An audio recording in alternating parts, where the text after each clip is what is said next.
So on international duty, Netherlands played Norway and Virgil van Dijk picks up a minor injury, but don't you worry, it is nothing too serious. And he has a little post-match conversation with Haaland, Felipe Coutinho and Thiago Alcantara link up. And is this the start of Liverpool's demise, with the possibility of Michael Edwards leaving the club? All this and more on today's Redmond Roundup.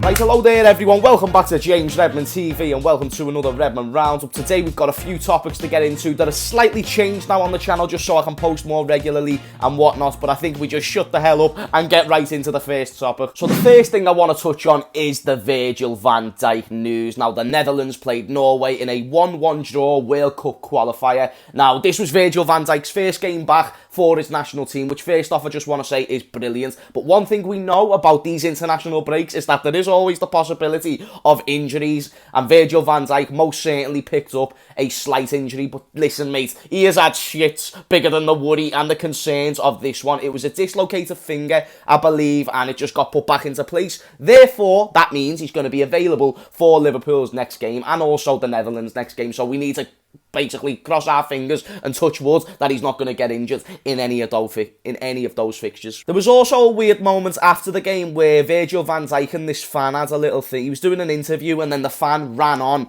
and basically tried getting a photo. Yeah. Van Dijk, please. So, yeah. Yeah. Van Dijk, please.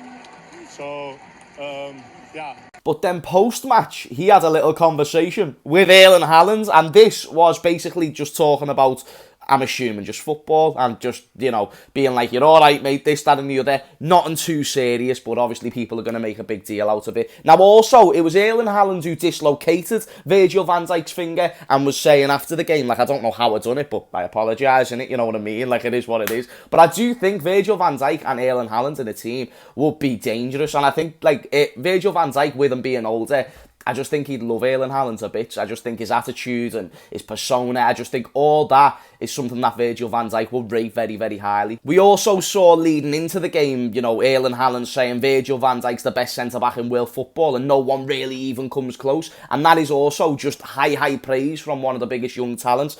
And rightly so, should be given that praise. So thankfully, the injury isn't nothing too serious. So David Ornstein confirmed the other day that Michael Edwards is expected to step down as Liverpool sporting director after this season. Nothing finalised, but the contract up in the summer and Liverpool are aware of the intention. No other clubs are involved and blah blah blah blah blah blah blah blah blah. So, is this good or is this bad? I'm going to assume that the majority of Liverpool fans is going to say this is bad, and fair enough. When you look at the resume of Michael Edwards, and I believe he's been at the club since like 2015, 2016, around there, and when you look at the business of the ins and the outs, like, it's just incomparable to many other clubs with the circumstances and the owners that he's being presented with. Like, if you look at the outs, a few that come to mind: Ryan Brewster for 25 million, Dominic Solanke for 20 million, Jordan Ibe for 15 million, even Coutinho for 142 million. And the reason why I bring up them four signings specifically is because when they left, they had a possibility of getting better. Coutinho, he could have got better. Same with the youngsters, same with the Solankes and the Brewsters. But in hindsight, it turns out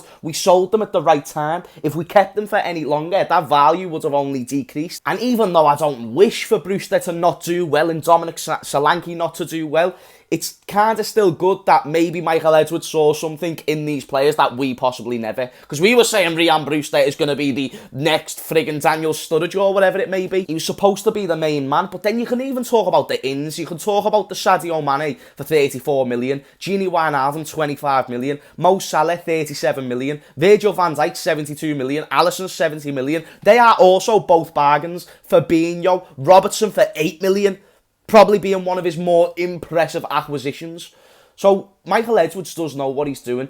Will he have a perfect resume? Of course he won't. I'm sure you can find 2 or 3, maybe even 4 things where he is maybe underachieved. Shaqiri leaving the club. Could have he sold him last summer and got a little bit more money? Possibly. But are we a better club with Michael Edwards? Of course we are. And also, can we attribute our successes of a Premier League and a Champions League to that man right there? Absolutely.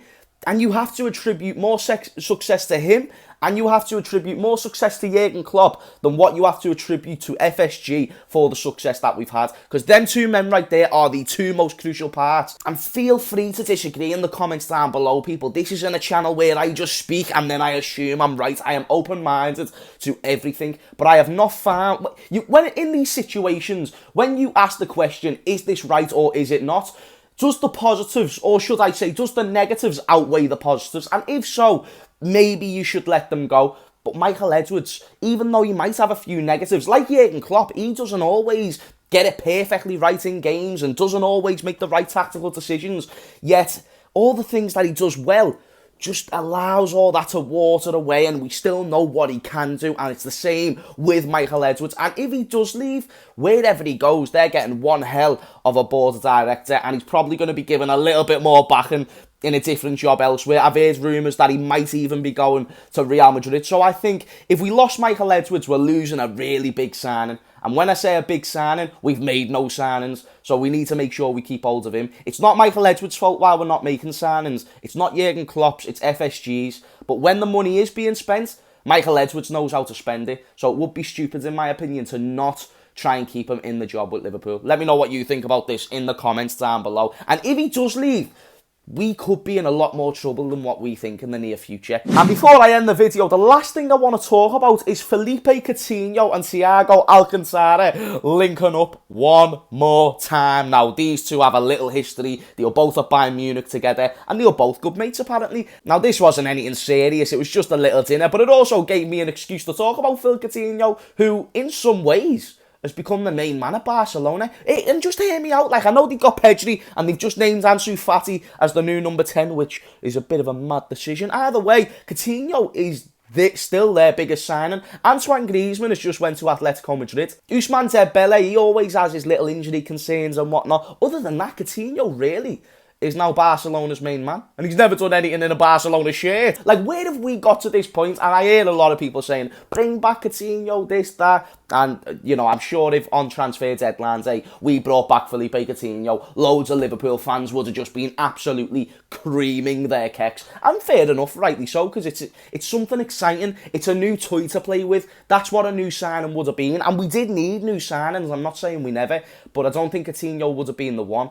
But now I'm interested to see how he does step up at Barcelona. Can he fill the boots of a Lionel Messi? No one can. But can you at least be an impact? Can you be the man that everyone looks towards? The young players like Fati and Pedri look towards in a moment of sorrow and darkness, because that's what Coutinho should be at this point of his career. When you talk about his career falling out of sort, like there's a big stain now. You know, he done well at Liverpool, but he didn't achieve the things that he should have when he left. What if he was to just save Barcelona? And he can't, I doubt it, but with Memphis Depay, with Aguero possibly or possibly not being able to play, Coutinho is now someone they're going to have to look towards for creativity. He's now going to be one of the main men in the system.